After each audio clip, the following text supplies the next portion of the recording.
he had his full attention. I mean, like his neck snapped. And he said, Bob, I have, the good news and bad news is the bad news is there's nothing you can do. And the good news is that Jesus has done it all. And brothers, all I can tell you is that I know my dad. I was with him for 74 years. And the look on my dad's face, looking at Pastor Sam, I just believe, not that I want to believe, I just believe that my dad got it. Yeah. At that moment, all that striving for, performance and tradition, and he got grace. He got grace. Right. And the flesh in me was kind of like, no, wait a minute.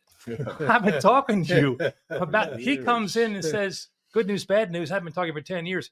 But my point in saying and sharing that is that I think I witnessed the sovereignty of God.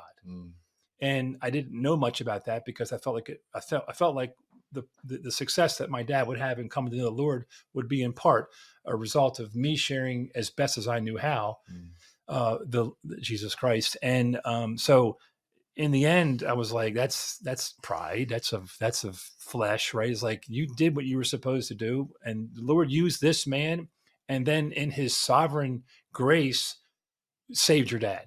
Yeah. And so allowed you to witness it, which what a blessing. It was because again, like I think I mentioned in a podcast or two prior to this one, it's like, I'm so glad I had nothing to do with it. Now, at the time I was kind of a little miffed I couldn't get a gold star on that. Right. So I wanted to bring him across the threshold. Exactly. Well, it's your dad. Yeah. Right. Amen. So anyway, so then looking again at 2 Timothy in the same chapter 2, but an earlier verse, talking about approved and disapproved workers.